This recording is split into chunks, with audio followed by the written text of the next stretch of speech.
श्री गणेशाय नमः। प्रिय बंधुओं, आज हम नारियों के रूपों के बारे में चर्चा करेंगे। इसी क्रम में हम आज आपको बताने जा रहे हैं कि भारतीय धर्मशास्त्रों में नारियों के कितने रूपों का वर्णन मिलता है। यदि अभी तक आपने हमारा चैनल लाइक सब्सक्राइब नहीं किया हो तो तुरंत ही बेल आइकन दबाकर चैनल की सदस्यता लें ताकि आपको ऐसे और दूसरे ज्ञानवर्धक वीडियो प्राप्त हो सकें।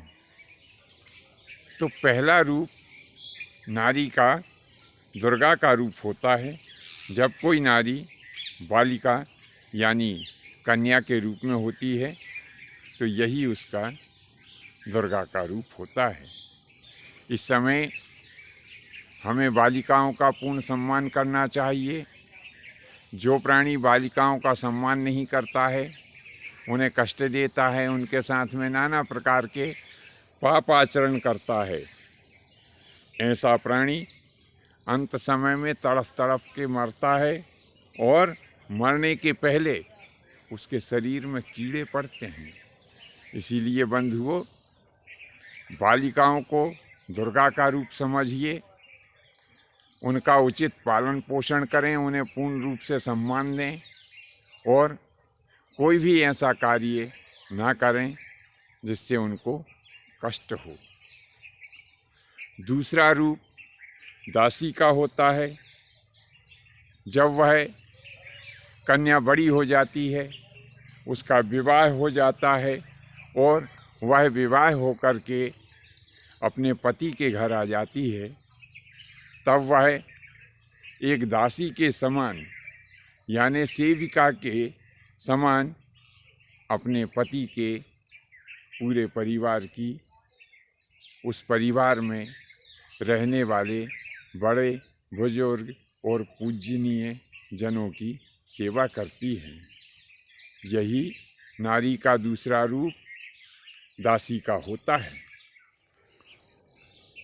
नारी का तीसरा रूप रति का होता है। जब रात्रि के समय वह अपने पति के साथ रमण यानी संभोग करती है, तब वह अपने पति के प्राणों से प्यारी पत्नी काम क्रियाओं की नाना प्रकार की कलाओं को अपना करके और अपने पति के आनंद को बढ़ाती है। अतः पति को भी चाहिए कि उसकी कामुक उत्तेजनाओं को भली भांति समझकर ऐसा कार्य करे जिससे उसको पूर्ण तृप्ति प्राप्त हो सके। तो यह हमने आपको बताया कि रमण काल में नारी रति के रूप में होती है। चौथा रूप उसका माता अन्नपूर्णा का होता है।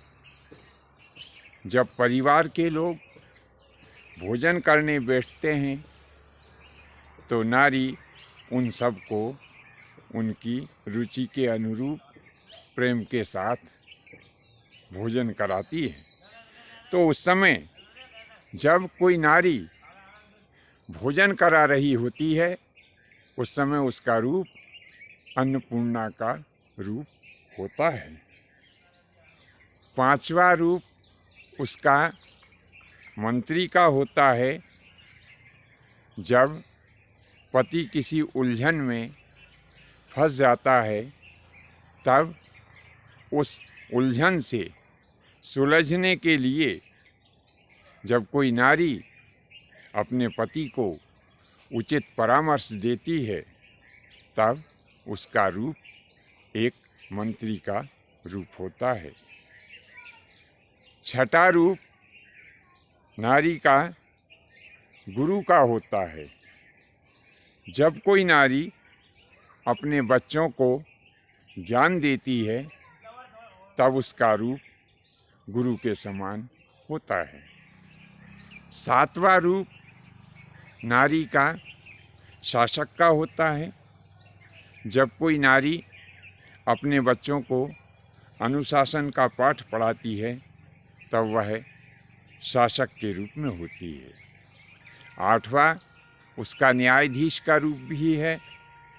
जब कोई नारी अपने बच्चों को समान भाव से पालती पोसती और उनकी समस्याओं का निराकरण करती है, तब वह न्यायाधीश के रूप में होती है। 9वां रूप उसका चंडी का होता है।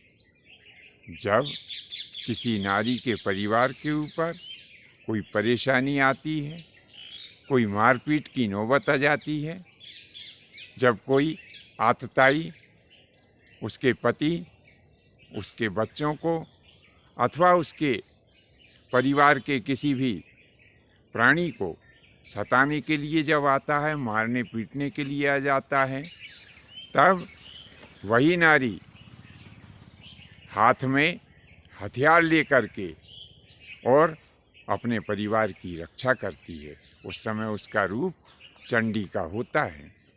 बंधुओं, हमारे द्वारा प्रस्तुत यह जानकारी आपको कैसी लगी, नीचे कमेंट्स बॉक्स में अवश्य लिखें। पुनः नए विषय के साथ में उपस्थित होने का सौभाग्य हमें प्राप्त होगा। आज्ञा दीजिए। धन्यवाद। जय माता की, जय परशुराम जी की।